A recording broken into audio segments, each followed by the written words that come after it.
ನಮ್ಮ ಕುಟುಂಬದ ಹಿತೈಷಿಗಳಾದಂಥ ಎಸ್ವಾಯ್ ಗುಬ್ಬಿ ಪರಿವಾರದಿಂದ ಕಳಸ್ಥಲ ಬ್ರಹ್ಮಿ ಶ್ರೀ ಗುರು ಉಮೇಶ್ವರ ಶಿವಾಚಾರ್ಯ ಮಹಾಸ್ವಾಮಿಗಳ ತುಲಾಭಾರ ಕಾರ್ಯಕ್ರಮ.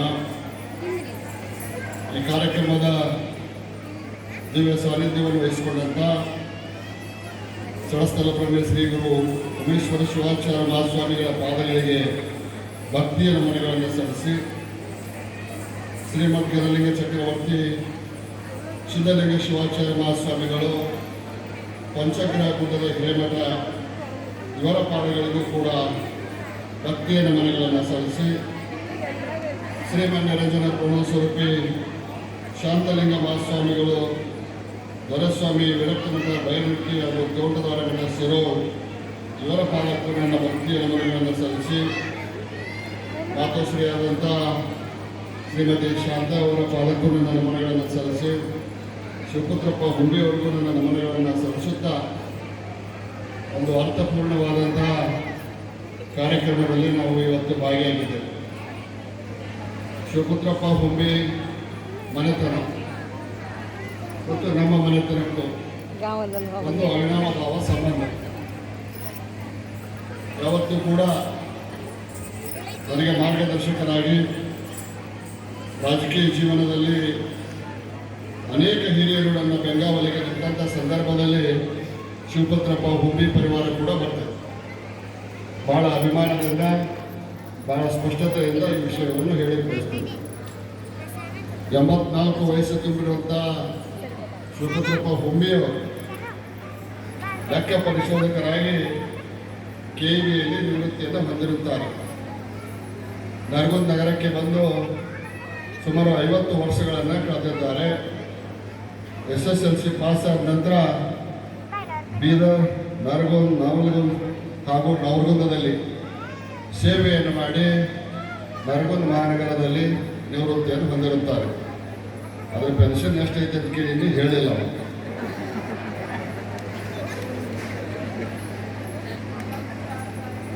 ಹುಂಬಿಯವರ ಪರಿವಾರ ಒಂದು ಶರಣ ಸಂಪ್ರದಾಯ ಪರಿವಾರ ಅಂತ ಹೇಳಿದರೆ ತಪ್ಪಾಗಲಿಕ್ಕಿಲ್ಲ.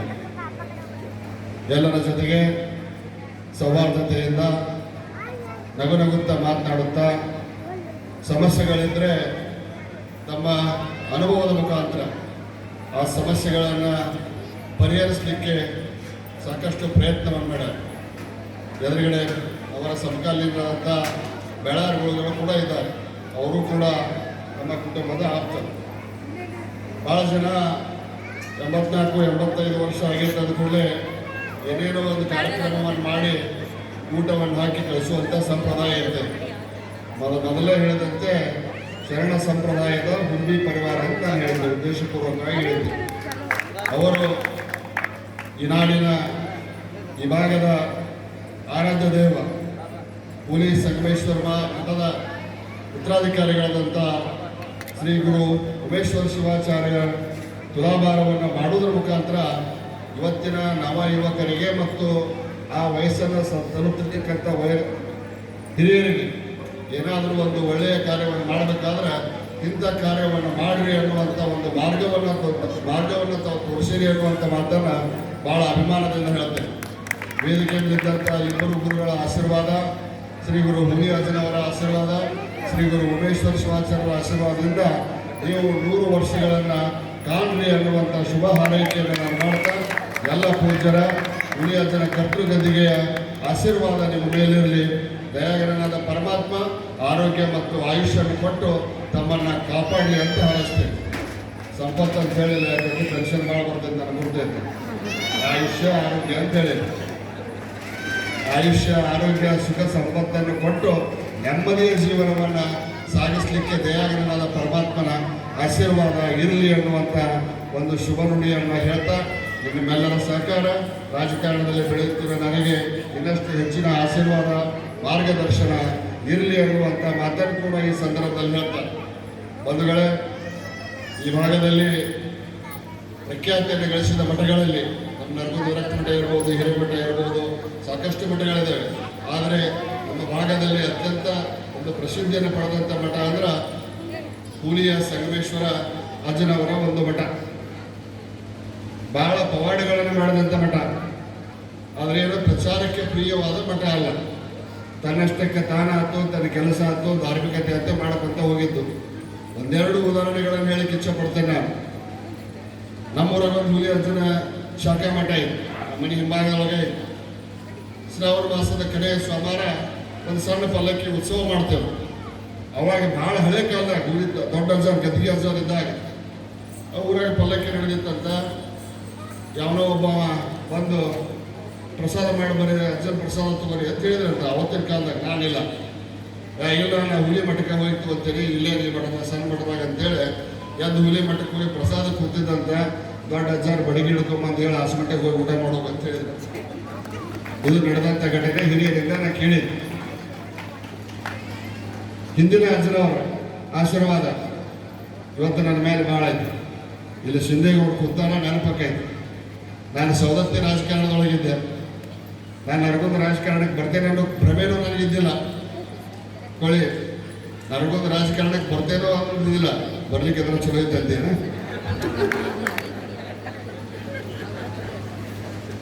ಹಿರಿಯವರು ಬರಕಾರ, ಯು ಬಿ ಬರಕಾರ, MS ಕರಿಗೌಡರು, ಸಿಂಧೆ ಅವರು, GB ಕುಲಕರ್ಣಿ ಅವರು, ಯು ಬಿ ಬರಕಾರ ಅವರು ಬಂದು ಈ ಹಳೆಯ BJPಯನ್ನು ಕೂಡಿಸಿ ಯಾರು ನಿಲ್ಲಿಸ್ಬೇಕು MLA ನರಗುಂದಾಗ BJPಯಿಂದ ಅಂತ ಮಾತುಕತೆ ನಡೆದಾಗ ಒಂದು ಮಾತಾಡಿದ್ರಂತೆ. CC ಪಾಟೀಲ್ ಅಂತ ಹುಡುಗದಾನ್ರಿ, ಯಾವಾಗಲ್ಲವ್ರು ಕೂಡ ಕುಸ್ತಿ ಹಿಡಿಬೇಕಾದ್ರೆ ಅವನೇ ಯೋಗ್ಯ ಆಕಾರ. ಬಟ್ ಅವ್ನು ಜನತಾ ದಳದೊಳಗೆ ಅಂದ್ರೆ ಮಾಮನಿಯವ್ರ ಶಿಷ್ಯ ಬರ್ತಾನೋ ಇಲ್ಲೋ ಅಂತ ಇವರು ತಮ್ಮಷ್ಟಕ್ಕೆ ತಾವು ವಿಚಾರ ಮಾಡ್ಯಾರ. ಒಂದು ಮಾತು ಅವ್ರನ್ನ ಕೇಳ್ರಿ ಅಂತ ಯು ಬಿ ಬರ್ಕಾರ ಅವ್ರು ಹೇಳಿ ಹೋಗ್ಯಾರ. ನಾನು ಅಕಸ್ಮಾತ್ ಸಂಬಂಧದಿಂದ ಬರ್ತಾ ಯಾಕೋ ಹುಲಿ ಅಜ್ಜನ ಮಠಕ್ಕೆ ಹೋಗೋರು ಅನ್ನಿಸ್ತು. ಮಠಕ್ಕೆ ಹೋದೆ. ಈಗ ಹೋಗಿ ಇನ್ನೂ ದೊಡ್ಡ ಅಜ್ಜನ ಕಾಲ ಬಿಟ್ಟು ನಮಸ್ಕಾರ ಮಾಡಕ್ಕಂತಿದ್ದಿಲ್ಲ. CC ಪಾಡ್ರ ಮತ್ತೆ ಈ ಸಲ ಎಲೆಕ್ಷನ್ಗೆ ನಿಂದ್ರು ಅಂತ ವಿಚಾರ ಮಾಡಕ್ಕೆ ಹೋಗ್ಬೇಡ್ರಿ ಅಂತ ಅಂದ್ಬಿಟ್ರು. ಇವರು ಪ್ರಸ್ತಾವನೆ ನಾನು ಅಂತಂದ್ರು, ಇಲ್ಪ ನಾವು ಮನಸ್ಸಿಗೆ ನಾನು ಮುಸಾಬರಿ ಬರಕ್ಕೆ ಹೋಗ್ಬೇಡ್ರಿ, ನಾನು ಕೊಡ್ತೇನೆ, ನಾನು ಕೈ ಬಿಡ್ರಿ. ಪರಮ ಪೂಜಾ ಪತ್ರಿಗಳದ ಪೂಜರಿಗೆ ನಮಸ್ಕರಿಸಿ ಅವರನ್ನ ವೇದಿಕೆಗೆ ಸ್ವಾಗತವನ್ನು ಮಾಡಿ ತದನಂತರ ನಾನು ಮುಂದೊಮ್ಮೆ ಮತ್ತೆ MLA ನಿಂದಿರುವಂಥ ಅವರಿಂದ ಆಶೀರ್ವಾದ ಆಯಿತು.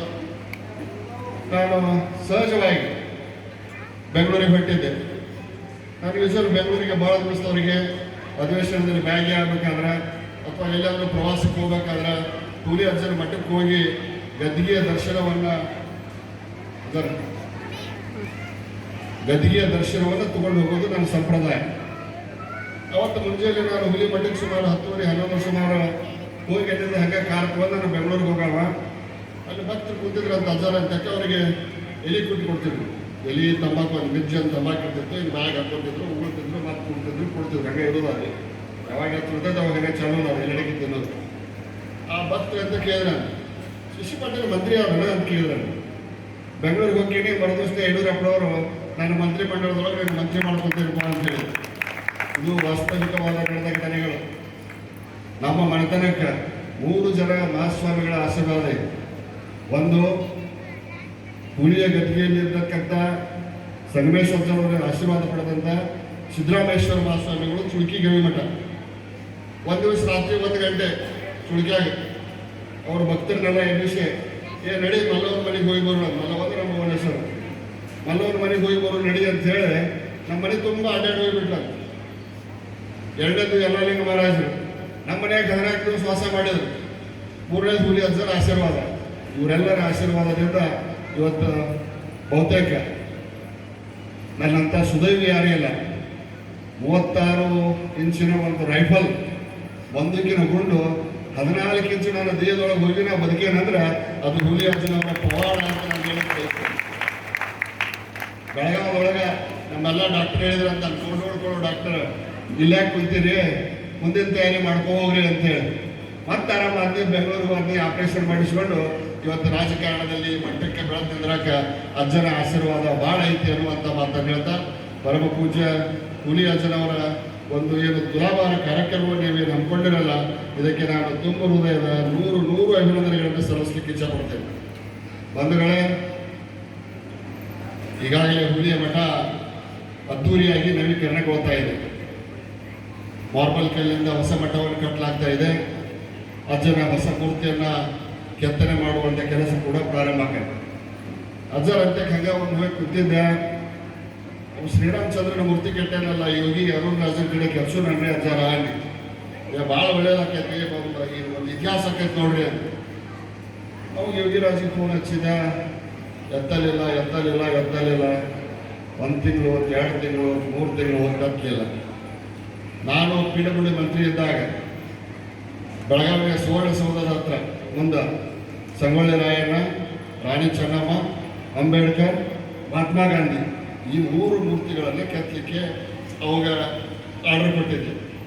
ಅವಾಗ 2 ತಾಸು 3 ತಾಸು ನಮ್ಮ ಮನೆಯಾಗ ಬಂದು ನನಗೆ ಹಾಕೊಂತ ಕೊಟ್ಟಿದ್ದ ಆರ್ಡರಿಗೆ. ಅವ ಶ್ರೀರಾಮಚಂದ್ರನ ಮೂರ್ತಿ ಕೆತ್ತಿದ ಕೂಡಲೇ ದೇಶವ್ಯಾಪಿ ವಿದೇಶವ್ಯಾಪಿ ಹೆಸರು ಪ್ರಸರ ಬಿಡ್ತೀವಿ, ಬಿಜಿ ಆಗಿಬಿಟ್ಟ. ಒಂದು ಅಕಸ್ಮಾತ್ ಫೋನ್ ಎತ್ತಿಲ್ಲ. ಫೋನ್ ಹಚ್ಚಿ ನನಗೂ ಸಾಕಾಗಿತ್ತು.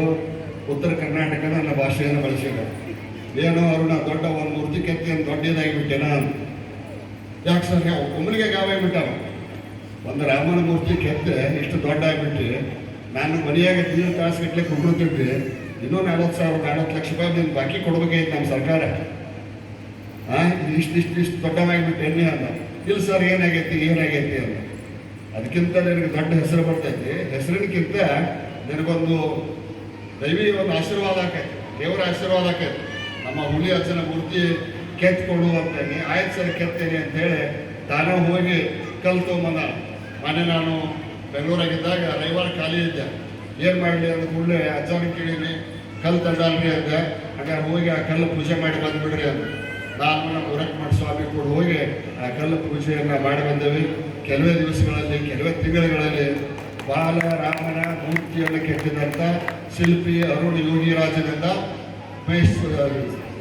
ಪೂಜಾ ಗವಿ ನಮ್ಮ ಸಂಗಮೇಶ್ವರ ಅಜ್ಜನವರ ಮೂರ್ತಿ ಕೂಡ ಹುಲಿ ಮಠಕ್ಕೆ ಬಂದು ಪಾನ ಪ್ರತಿಷ್ಠಾಪನೆ ಆಕೈತಿ ಅನ್ನುವಂಥ ಮಾತನ್ನು ಹೇಳ್ತಾ, ಇಂಥದಕ್ಕೊಂದು ಅವಕಾಶ ಮಾಡಿಕೊಟ್ಟಂಥ ಕರ್ತೃಗತಿಯಲ್ಲಿರ್ತಕ್ಕಂಥ ಅಜ್ಜನಿಗೆ, ಉಮೇಶ್ವರ ಶಿವಾಚಾರ್ಯರಿಗೆ, ದೊಡ್ಡಜ್ಜರಿಗೆ ಕೂಡ ನನ್ನ ಭಕ್ತಿಯ ನಮನಗಳನ್ನು ಸಲ್ಲಿಸ್ತೀನಿ.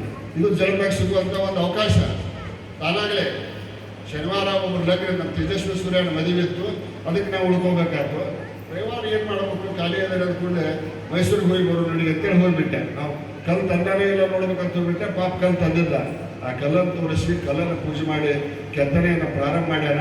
ಕೆಲವೇ ತಿಂಗಳಲ್ಲಿ ಆ ಭವ್ಯವಾದ ಮೂರ್ತಿ ಬಂದು ಹುಲಿ ಮಠದಲ್ಲಿ ಬಾನ ಪ್ರತಿಷ್ಠಾಪನೆ ಆಕೈತೆ ಅನ್ನುವಂಥ ಸಂತೋಷದ ವಿಷಯವನ್ನು ನಿಮ್ಮೆಲ್ಲರಿಗೆ ಹಂಚಿಕೊಂಡು, ಬೇಗನಾದ ಪರಮಾತ್ಮ ಮತ್ತೊಮ್ಮೆ ದಂಪತಿಗಳಿಗೆ ಶತಾಯುಷಿಗಳಾಗಲಿ ಆ ಕಾರ್ಯಕ್ರಮದಲ್ಲಿ ಭಾಗಿಯಾಗುವಂಥ ಅವಕಾಶ ನಮ್ಮೆಲ್ಲರಿಗೂ ಸಿಗಲಿ ಅಂತ ಹೇಳಿ ನನ್ನ 2 ಮಾತುಗಳನ್ನು ನಾನು ಮುಗಿಸ್ತೇನೆ. ಜೈ ಹಿಂದ್.